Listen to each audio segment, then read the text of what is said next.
Thank you for joining us on this edition of the show. Social media has evolved as a fundamental part of our individual, corporate, and national existence. But fake news remains a sad reality. How should an organization deal with the issue of fake news? More on this later on the show. For now, we'll kick off with some news and updates. I'm Chukwemeka Agbata. Welcome to Tech Trends.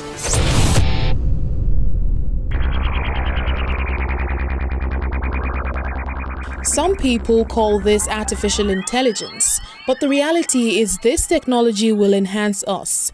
So instead of artificial intelligence, I think we'll augment our intelligence.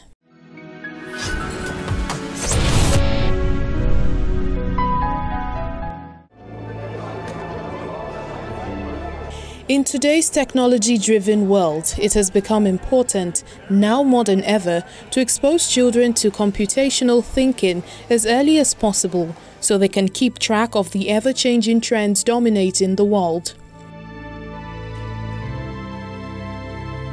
The latest in robotics and artificial intelligence is exploring how we can fully deploy technologies that have been around for years and adapt them to our everyday routines.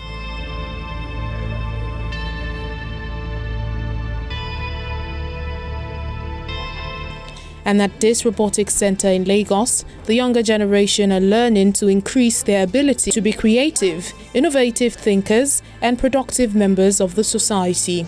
We identified a gap in the ability of the young generation to come up with creative solutions that can use technology and the platforms available to us to solve problems.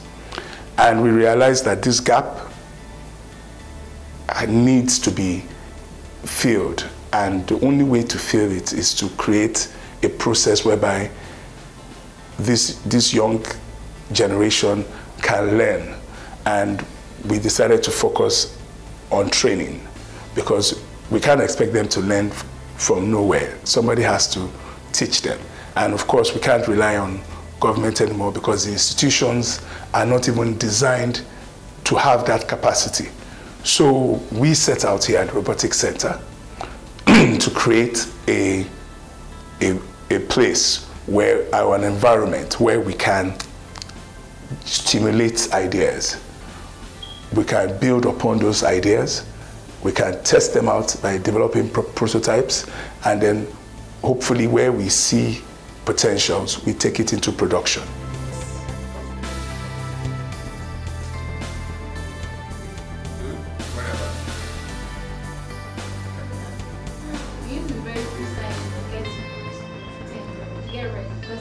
Here, they not only discover the variety of automation solutions, but also get their hands on innovative projects using strict STEM guidelines.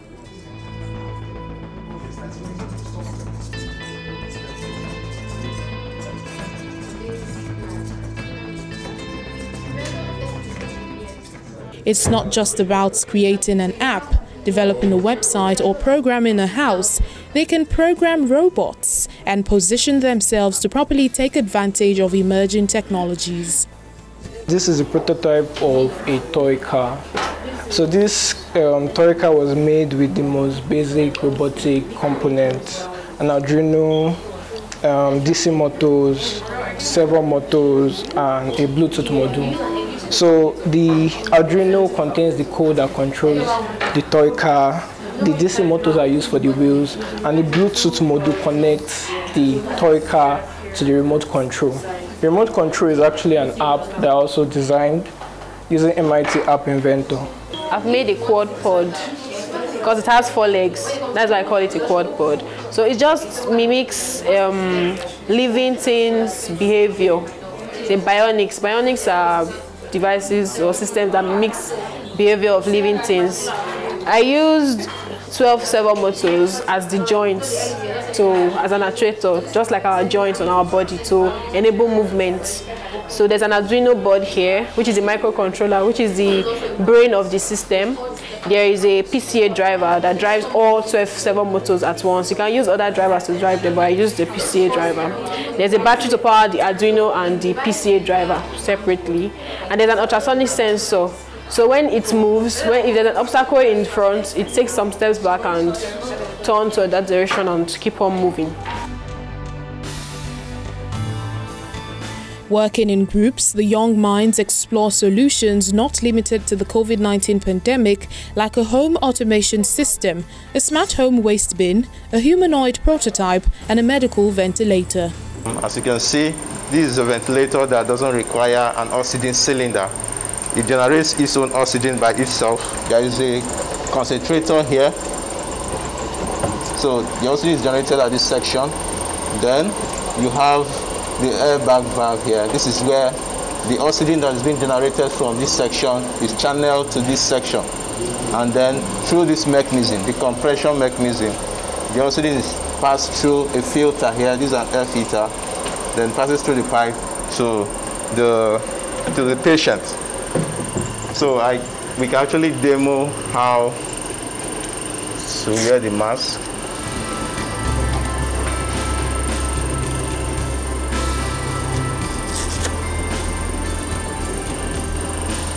So as you can see, you can observe the flip here is opening and closing.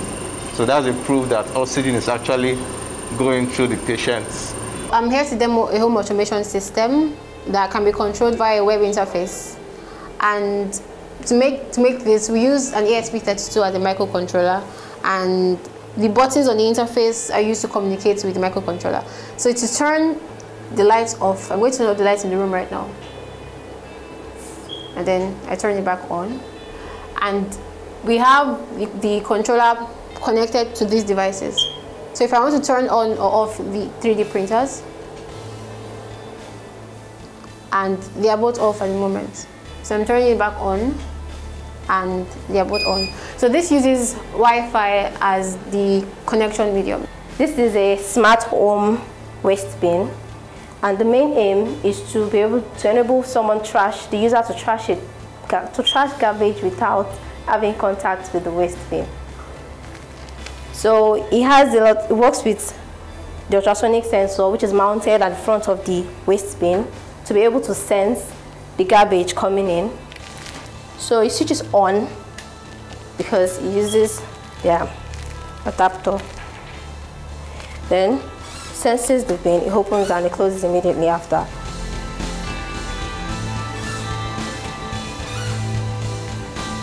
Artificial intelligence, robotics, and coding are just some of the many ideas that have been reserved for the technically inclined adults. But exposing younger minds to these concepts encourages them to improve their intellectual capacity in science and technology.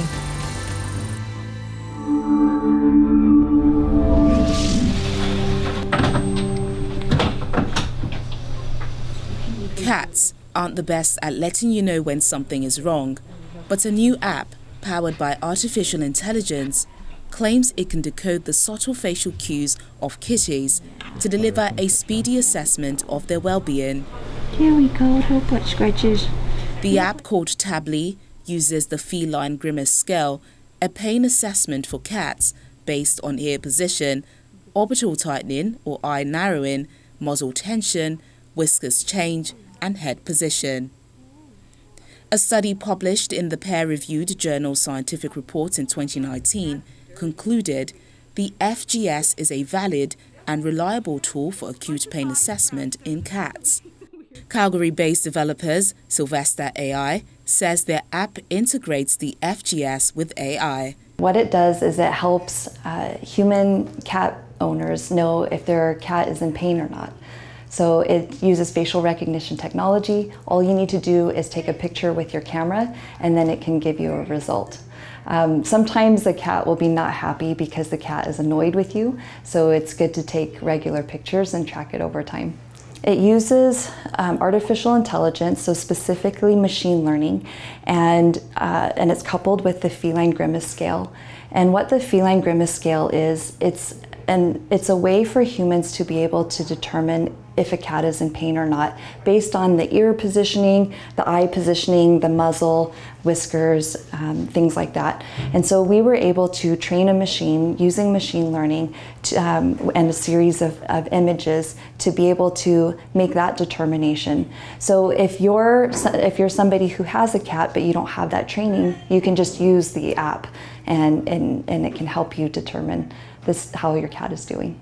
At Wild Rose Cat Clinic of Calgary, where the developers trained the app's algorithm, Dr. Liz Ruel hopes it will aid novice cat owners and graduate vets. Really, I'm a crazy cat person first, so I am quite adept at reading their body language, but for other colleagues, new grads who maybe have not had quite so much cat experience, it can be very daunting to know, is your patient painful? Are we doing a good job at what we do? However, some early adopters say the app is not quite perfect. A technology journalist tested it and hit a few snags. So yeah, I used it when I was living with 3 cats, and one of the cats was black, and the machine the app kind of felt it a little bit difficult to read the cat's face, just because black cats have darker faces. There's less light for the complete image. But it is machine learning, so it will learn as more people use it. That's the whole kind of point of AI and machine learning within an app. Cat welfare expert Alice Potter from UK animal charity, the RSPCA, said the app could be part of a toolkit for pet owners to keep tabs on their cat's health, with body language and behavioral changes also important to monitor. So paying attention to, how tense they hold their muscles, where they hold their head, is it close to their body, their tail as well. Cats that are worried or scared will hold their tail really tight and tense to them. Developers of Tably believe individuals who have no training or experience with cats can determine how their cats are doing with the app.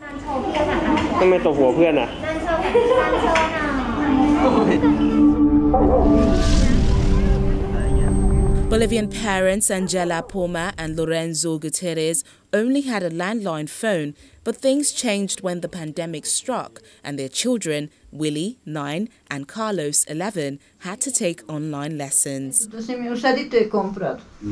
The Gutierrez Poma family had to buy mobile phones and moved from a rural area into the city, where they could find better internet services.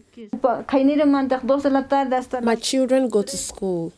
The younger one uses the mobile phone all morning, and the older one uses it from 3 to 3:30 p.m.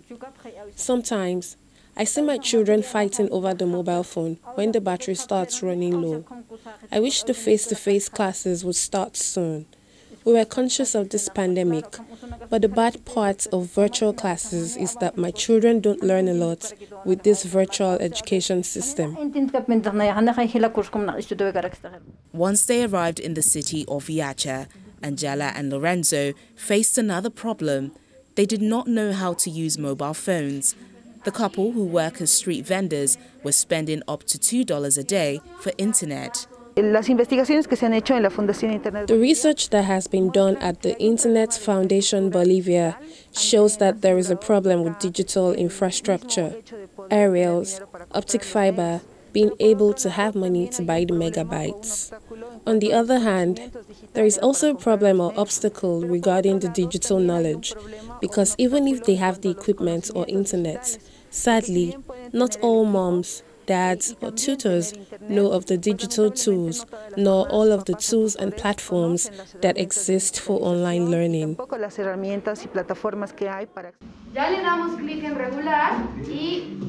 Internet Foundation Bolivia has been helping families who are in situations similar to the family by teaching parents how to operate their phones and how to find the best internet packages so their children can study online. Now the Gutierrez Poma family have learned that they can spend a lot less on internet per month and have learned how to use their smartphones.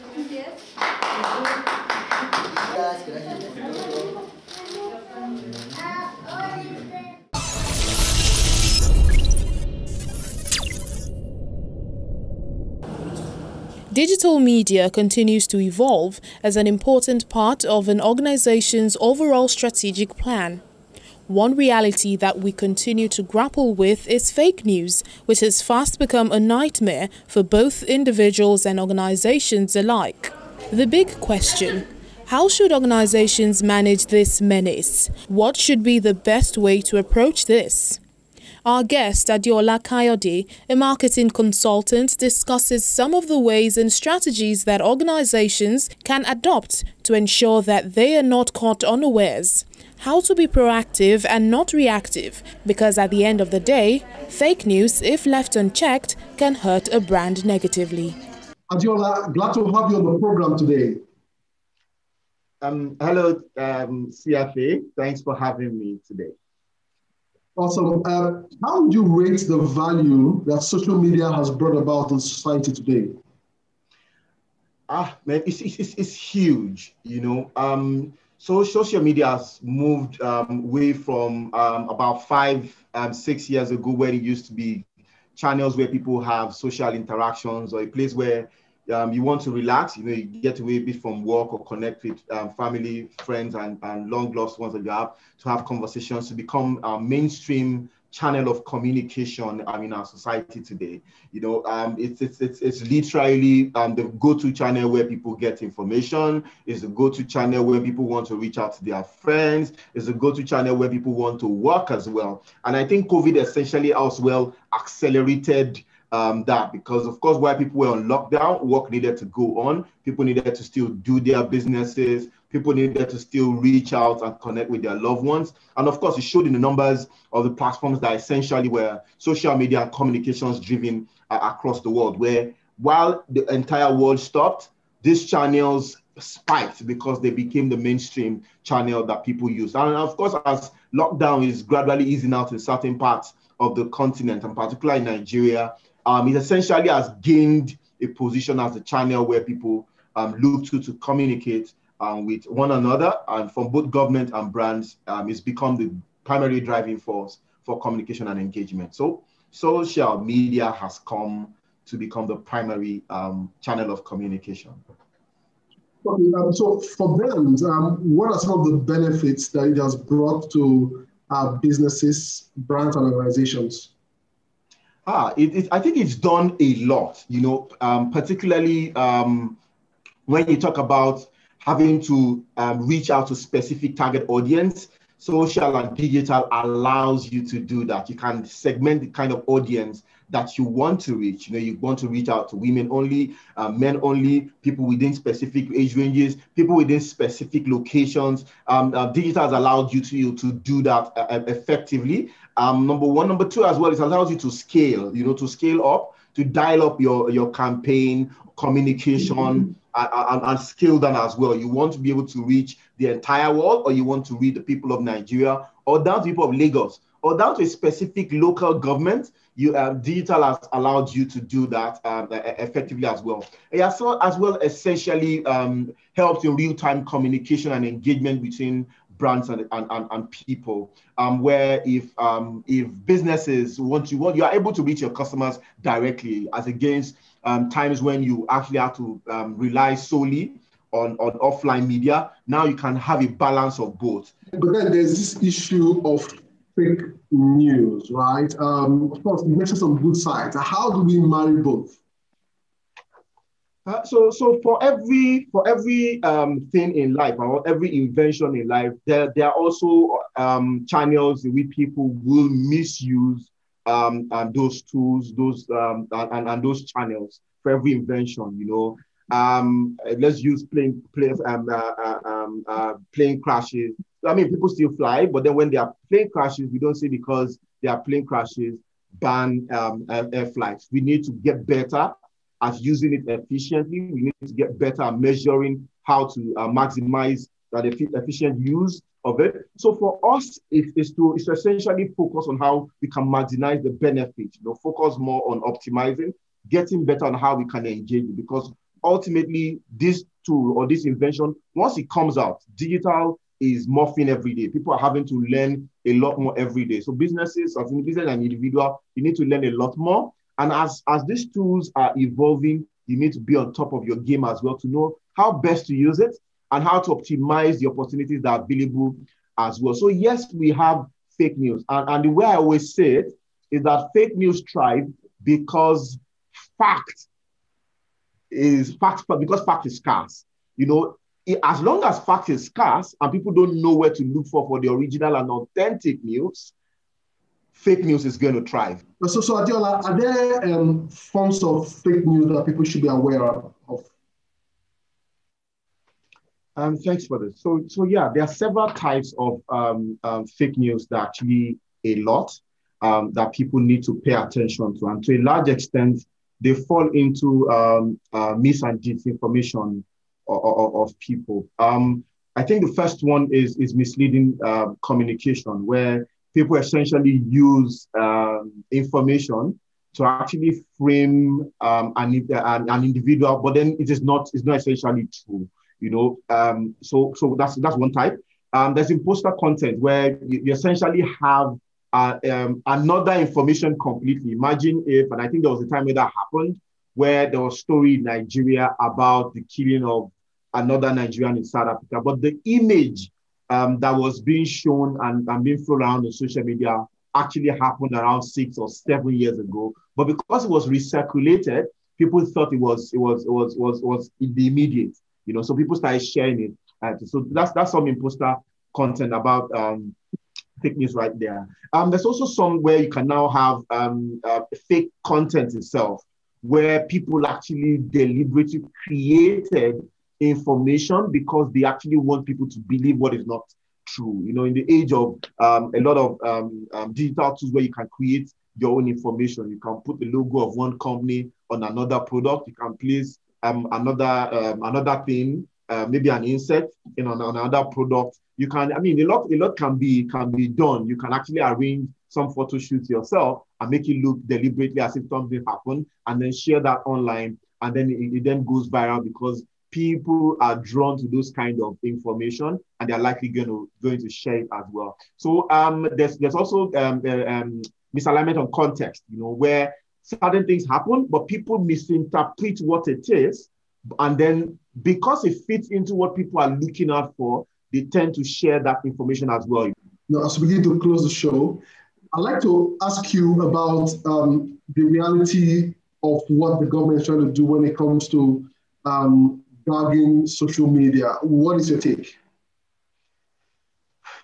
I think, so for me, the way I essentially look at this is, yes, the way to deal with this is to get into the space, understand it, and how best to make use of it. Because we can't have a Ferrari and then park it in the garage, you know, and that's the way essentially I have seen it. Because, there's a history of long-term distrust between people and government. So when the government says that they want to enter into an industry or space, people tend to be afraid. You know, the entertainment industry, media industry. When government says they want to come into that space, people are always afraid because it almost looks as if there's some limitation on how or the potential is. So the way I say it is going to be a tough one, because ultimately the biggest tool that we have are the nation's youth, and they are leveraging digital to build businesses, to build their life, to build reputation, to run their startups, to recruit audience, to connect with people. And ultimately, what we need to understand is how best can we help these people to focus on it rather than trying to limit the impact or the possibilities of how they can use this tool in reaching whatever they want to be able to do with it. So for me, I think it's, I don't think it's something that they should be able to do. Ultimately, the Nigerian youth have always grown by turning obstacles into possibilities. I think what is happening, the negotiations that are happening is actually good, but I think as it's just a function of time, I think all that will be reversed. We'll probably, and I think what this will turn to is having these social and digital organizations on ground so that the government itself can see how they can benefit from this relationship. I think that's where this will go ultimately. Awesome. One thing is clear from what you have said, social media is here to stay. That's the reality. Badola, thank you for being on the show today. Keep doing what you're doing. Thank you so much.